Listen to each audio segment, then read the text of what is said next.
बिल्कुल। पिछले हफ्ते देखा था अपन ने, अब समझ कही। आज इसके आगे वाला देखना है। 88 नंबर।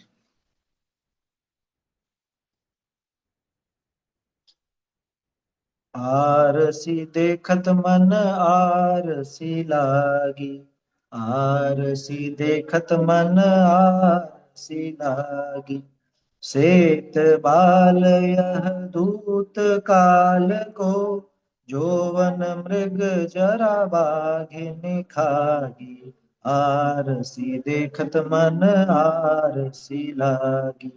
चक्री भरत भावना भाई। 14 रतन नवो निधि त्यागी। चक्री भरत भावना भाई। 14 रतन नवो निधि त्यागी। आरसी देखत मन आरसी लागी। ध्यानत दीक्षा लेत मुहूर्त। केवल ज्ञान कला घट जागी। ध्यानत दीक्षा लेत मुहूर्त। केवल ज्ञान कला घट जागी। आरसी देखत मन आरसी लागी। आरसी देखत मन आरसी लागी। छोटा सा भजन है।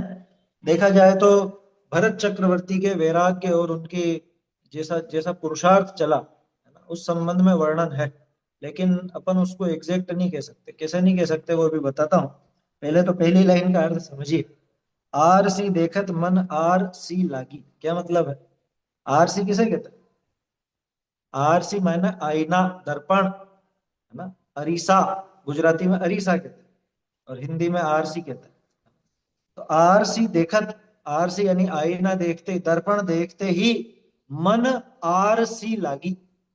मन में कैसा लगा? बिल्कुल आरे जैसे। आरा समझते हैं? आरे जिससे दो फाड़ कर देते हैं, लकड़ी को चीरते हैं, है ना। लकड़ी काटी जाती है, उसको आरी बोलते हैं। ठीक है ना। तो मन में आरी जैसी लग गई। क्या? क्या मतलब? सुबह उठे और उठ करके अपना चेहरा देखा और देखते से मन में आरी जैसा लगा, ऐसा वार हुआ। क्यों? अरे ये सफेद बाल आ गए, ये चेहरे पे झुर्रियां पड़ गई, और ऐसा हो गया और वैसा हो गया। मन में ऐसा खेद उत्पन्न हुआ। क्या? खुद का चेहरा देखते। जैसे मान लो किसी का कोई ऑपरेशन हुआ हो, है ना, और चेहरे का ही ऑपरेशन हुआ हो, तो खुद को तो पहले मालूम नहीं रहता कि क्या हुआ है क्या नहीं हुआ है, और पूरा चेहरा बिगड़ गया हो। अब उसको जब उसकी पट्टियां खोली जाए और कांच में देखे, क्या, तो कैसा दिखेगा उसको? आरसी देखा तो मन आरसी लगे।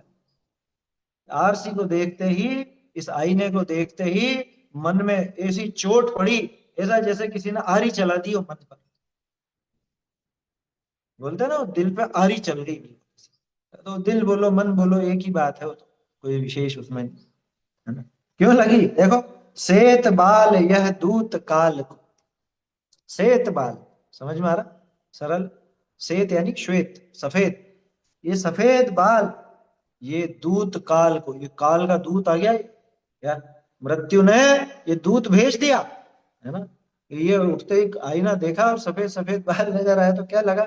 ये मौत ने बुलावा दे दिया। समझ में आई बात? जोवन मृग जरा बाघिनी खागी।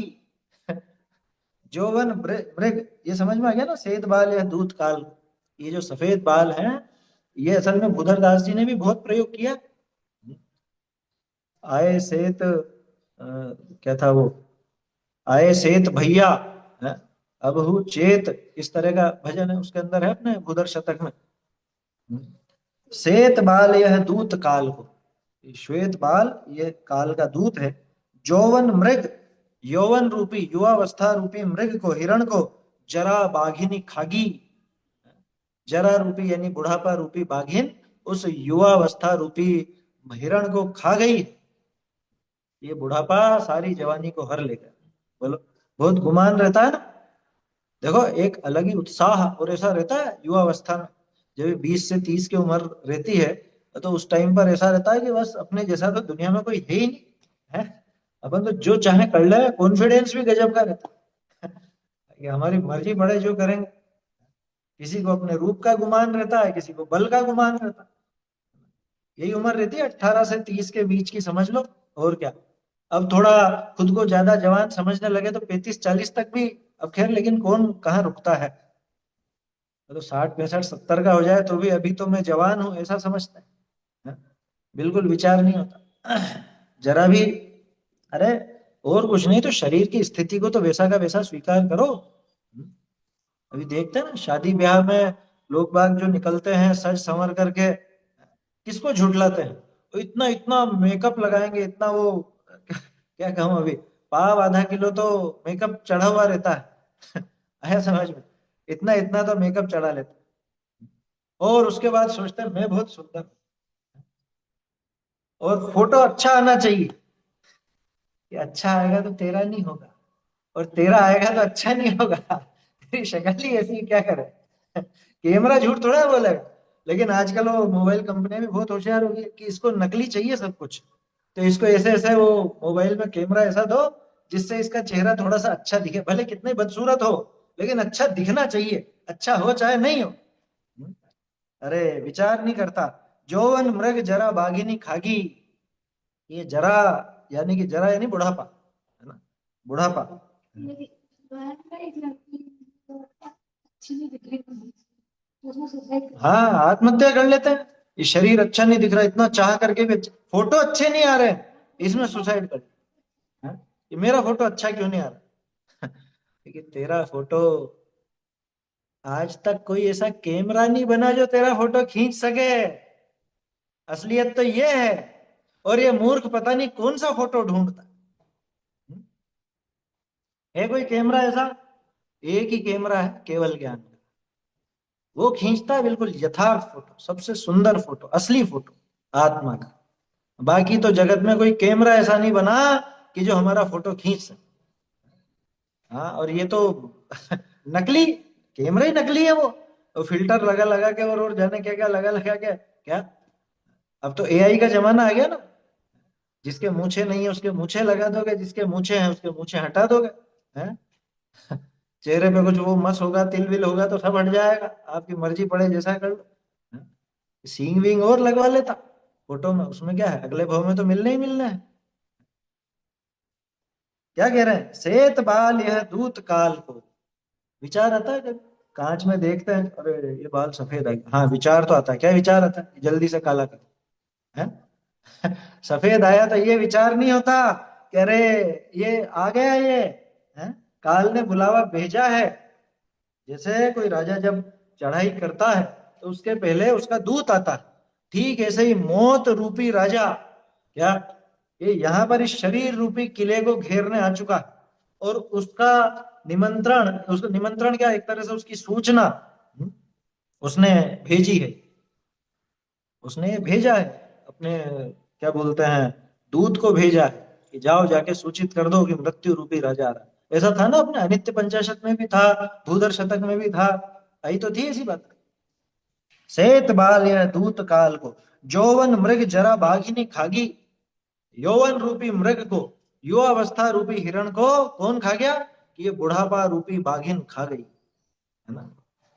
कि हाँ, बुढ़ापा तो जवानी को खा जाता है, हमारा भी जब बुढ़ापा आएगा, अरे आ ही गया है, अब और क्या है। हैं? कब मानेगा बुढ़ापा, कब मानेगा बुढ़ापा, मानता नहीं है ये।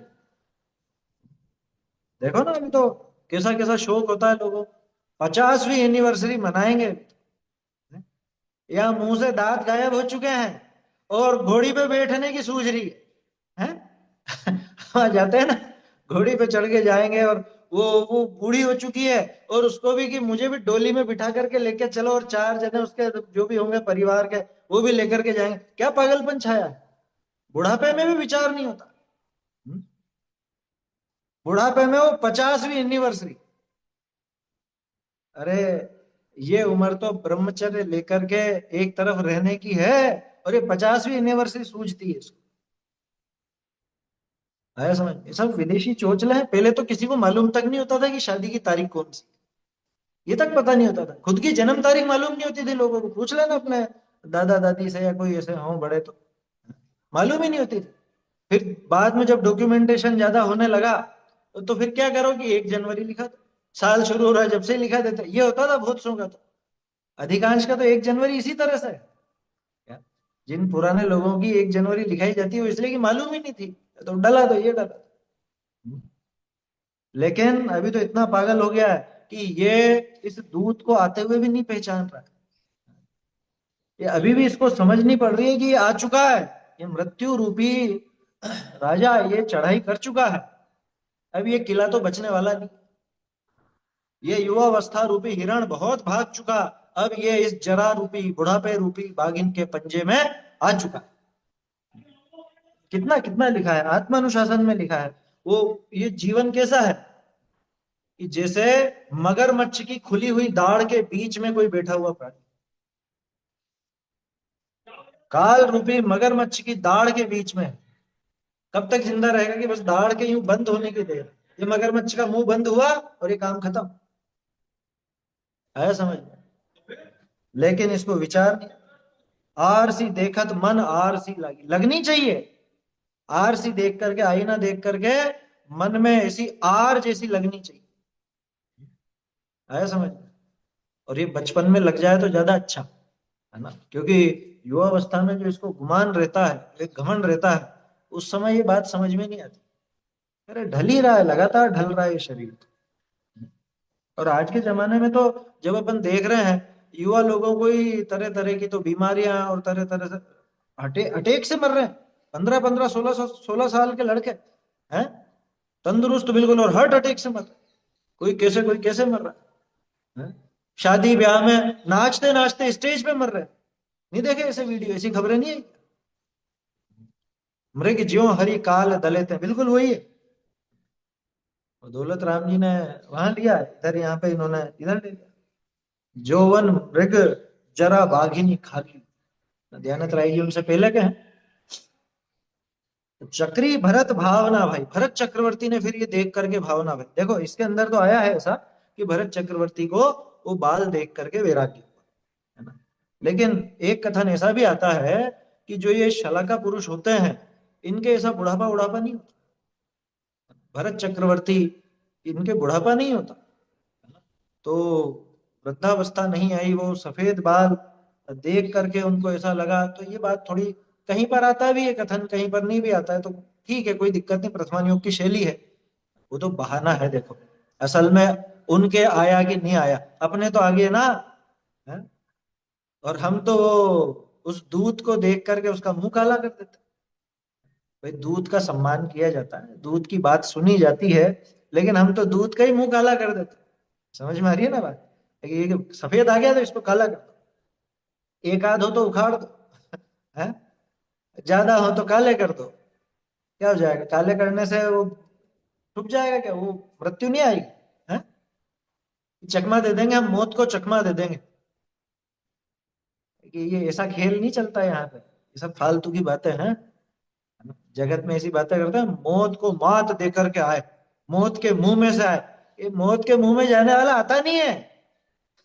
और ये डायलॉग बाजी करता है, मौत को मात दे करके आ गए, मौत को भी चकमा दे देंगे। ये फिल्मी डायलॉग है, और कोई दम नहीं है। आया समझ? मौत के मुंह में जाना किसको कहते हैं पता भी है। हालांकि अपने यहाँ तो उससे भी घबराने वाली बात है, लेकिन यहाँ अभी बात विरक्ति की है कि भाई ये छूटने वाली है, ये स्थिति छूटने वाली है, ये दशा छूटने वाली है। अब ये मनुष्य पर्याय आगे मिलने की संभावना नहीं है, तो सचेत हो जाओ।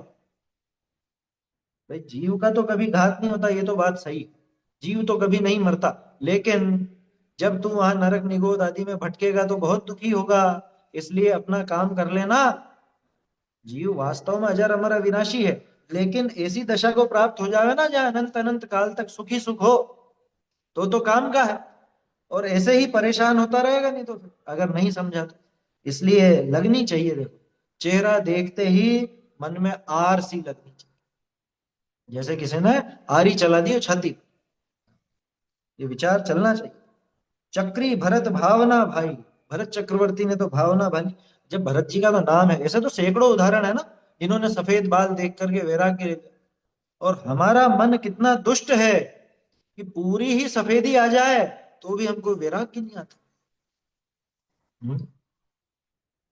हमें कितना कितना हीन है हमारा मन, कितना क्या कहें, देखो नीच वृत्ति वाला, कि जहां जिन्हें देख करके लोगों को वैराग्य हो आता था, उन्हें देख करके तो आजकल के लोगों को पता नहीं जाने क्या सोचता। पहले के लोग इंद्रधनुष देख करके विरक्त हो जाते थे, टूटता तारा देख करके विरक्त हो जाते थे, हैं, उल्कापात देखकर विरक्त हो जाते, किसी दूसरे की मौत देखकर विरक्त हो जाते। और ये कितना ढीठ हो गया, इंद्रधनुष दिखे तो अरे क्या सीनरी है? वहां फोटो खींचने बैठेगा। हैं? उल्कापात दिखे तो अरे टेलीस्कोप लाओ। ग्रहण देख करके विरक्त हो जाते थे पहले के लोग, और यहाँ ग्रहण तो देखो, वो एक्सरे लगा के देखो कैसा दिख रहा है कैसा नहीं दिख रहा है। क्या देखना।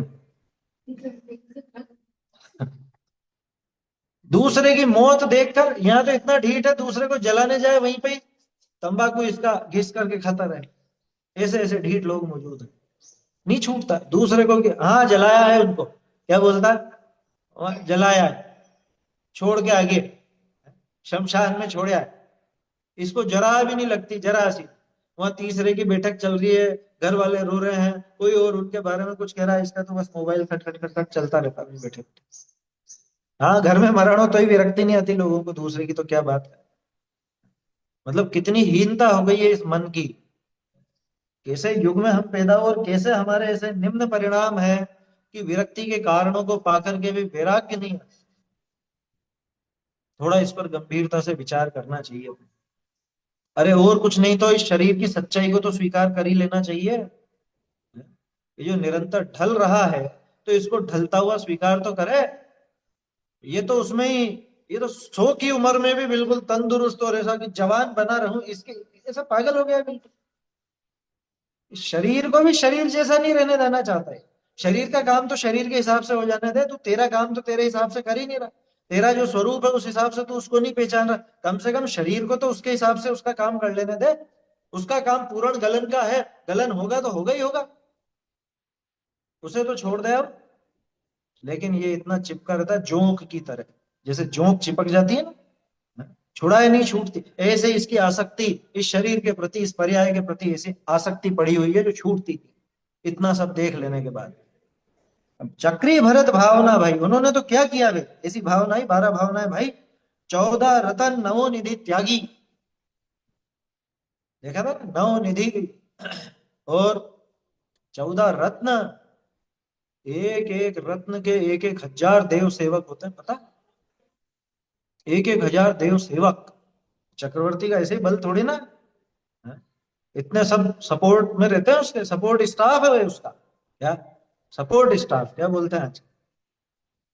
एक एक रत्न, एक एक निधि के हजार हजार देव सेवक। वो जो पटरानी होती है ना, उसकी सेवा में भी हजार देव है। आया समझ में। वो भी तो रत्न है ना, स्त्री रत्न है वो। 7 चेतन रत्न और 7 अचेतन रत्न, ऐसे तो 14 रत्न होते हैं। और 9 निधियां होती हैं तरह तरह की, और इनमें हजार हजार देव सेवक। बोलो कितने हो गए? 14 और 9 23, 23,000 देव तो यूं ही लगे हुए। इसके अलावा और भी, सोचो ऐसा पुण्य रहता चक्रवर्ती। लेकिन ऐसे पुण्य में भी आश्चर्य क्या करना, मर के तो नरक जाता है 7वें में है। चक्रवर्ती पद में मरे तो 7वें नरक में जाता। और भरत जी जैसा समझदार हो तो अरे छोड़ो, ये 14 रत्न क्या है। देखो मुझे तो ऐसा लगता है रत्नकरण शावकाचार में जो सप्तद्वय ऐसा शब्द का प्रयोग किया 14 रत्न के लिए, नवनिधि सप्तद्वय रत्नाधीशा सर्वभूमि पतियश चक्रम। मुझे तो ऐसा लगता है उन्होंने एक हिंट दी, सप्तद्वय जान करके लिखा कि 7वें नरक की निधि मिलने वाली है, इसलिए सप्तद्वय डबल, डबल सत्ता है। समझ में ही बात। सर्वभूमि पतियश चक्रम, सारी भूमि का अधिपति यहां होता है। और 7वीं पृथ्वी, वो सबसे बड़ी पृथ्वी है, नीचे नीचे। सर्वभूमि पतियश चक्रम की ये चक्र मिलेगा इसको, नरक का चक्र। यहाँ अगर चक्रवर्तित्व पद में मरा तो ये नरक चक्र का अधिपति होगा, नारकी होगा, नारकी अधिपति तो कोई होता ही नहीं। समझ में ही बात। ये एक गुप्त इशारा था उनका, आचार्य देव। इसलिए ये छोड़ने लायक है। तो उन्होंने तो जैसे ही वो सफेद बाल देखा, अरे ये आयु पूरा होना चाहती है, अब तो छोड़ो, अब तो निकलो, तो उन्होंने सारी चीजें छोड़ दी। दयानत दयानत राय जी कह रहे हैं, हाँ ये भूधर शतक में था। आए सेत भैया अब काल है अवैया, क्या है, आए सेत भैया अब काल है अवैया, अहो जानी रे सयाने तेरे अजहू अंधेर है। हाँ, अवैया मतलब आने वाला। आए सेत भैया अब काल है अवैया, अभी तो सेत आए हैं, अभी तो ये सफेद सफेद भाई साहब आए हैं, क्या, इसके पीछे पीछे अब वो काल आने वाला है। अवैया यानी आने वाला, आगंतुक। अब तो चेत, अब काई के अंधेरे तेरे, अब किस बात की देरी कर रहा है।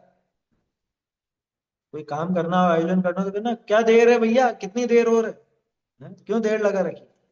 तो ऐसी बात है, अब तो चेत जा। दयानंद राय जी कह रहे हैं दीक्षा लेत मुहूर्त, कि दीक्षा लेते ही मुहूर्त मात्र में केवल ज्ञान कला घट जागी। उनके हृदय में, घट का मतलब अंदर में, और घट का अर्थ यहाँ पे तो पर्याय लेना, क्या है ना, अंतरंग में तो क्या है, वहां स्वभाव तो वैसा ही पड़ा हुआ है। केवल ज्ञान कला घट जागी, दीक्षा लेते ही एक मुहूर्त मात्र में केवल ज्ञान की कला उनके जाग गई। उनके पर्याय में केवल ज्ञान की कला, यानी केवल ज्ञान अपनी संपूर्ण क्या कहें शक्ति से प्रकट हो गया। ऐसे भरत जी थे, वहां तो आरसी देखते ही मन में आरसी लगी। ध्यान रखना दोनों कथन है, एक तो उनके वो जो सफेद बाल नहीं आते हैं वो भी कथन है, ठीक है, वैराग्य के लिए ये भी लिख दिया तो वो प्रथमान योग की शैली समझ, ठीक है।